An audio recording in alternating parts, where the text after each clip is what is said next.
Hello दोस्तों, आपका स्वागत है हमारे चैनल जीके मास्टर में। और आज हम लोग बात करेंगे बिहार के शिक्षा विभाग के द्वारा जो 4 सदस्यीय कमेटी का गठन किया गया था शिक्षकों के स्थानांतरण के लिए।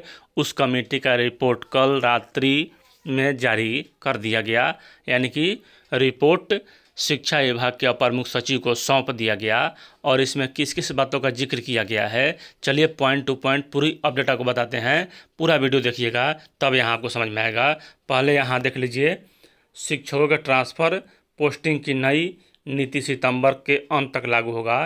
पहले यह देख लीजिए, उसके बाद यहाँ यह दिखाते हैं। देख लीजिए, यहाँ कल शिक्षा मंत्री के द्वारा जनता दरबार का आयोजन किया गया था। दिव्यांग असाध्य रोग से पीड़ित महिला और शिक्षक दंपति का खास ख्याल रखा जाएगा। और शिक्षा मंत्री सुनील कुमार ने कहा कि सितंबर अंत तक शिक्षकों के ट्रांसफ़र पोस्टिंग की नई नीति लागू होगी। यह लगभग तैयार है। इसमें दिव्यांग असाध्य रोग से पीड़ित महिला और शिक्षक दंपति का खासा ख्याल रखा जाएगा। वे बुधवार को जदयू कार्यालय में जन सुनवाई के बाद मीडिया से मुखातिब थे।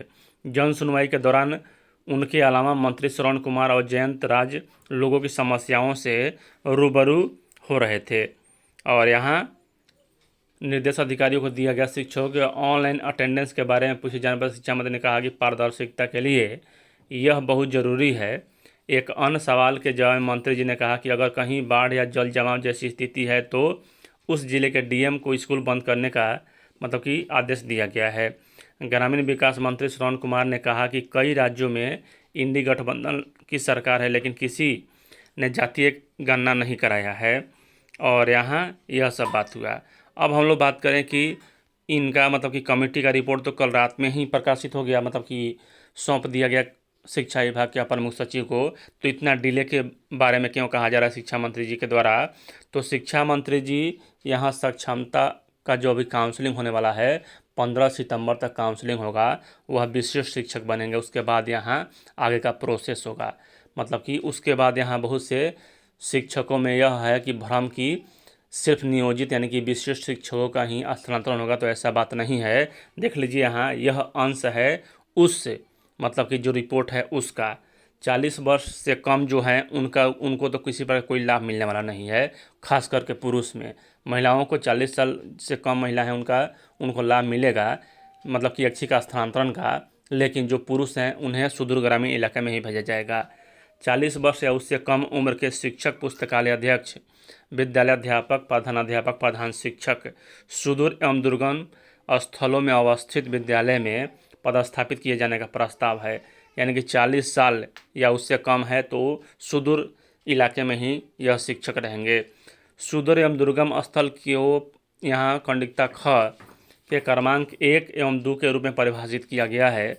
इसके अतिरिक्त प्राथमिक देने वाले यहाँ श्रेणी के शिक्षक खंडिका ग एवं 40 वर्ष अधिक उम्र वाले शिक्षक विकल्प में यदि इन क्षेत्रों का देते हैं तो यहाँ अवसर दिया जाएगा। 40 साल से अधिक के कोई शिक्षक है, अगर वह चाहते हैं कि उनका कि जो ग्राम है वह सुदूर ग्रामीण इलाके में है, वहाँ आने का, तो उनको अवसर दिया जाएगा। उसी प्रकार कहा जाए खंडिका ख के क्रमांक 5 से संबंधित भौगोलिक क्षेत्र वाले विद्यालयों में 40 वर्ष से कम उम्र वाले शिक्षकों के अलावा प्राथमिकता देने वाले विशेष श्रेणी के शिक्षक खंडिका ग एवं 40 वर्ष से यहाँ उन क्षेत्रों को चुनती हैं तो उन्हें अवसर दिया जाए। यानी कि यहाँ 40 वर्ष से जो कम हैं, कि उनका तो सुदूर इलाके में ही पोस्टिंग होगा, स्थानांतरण होगा।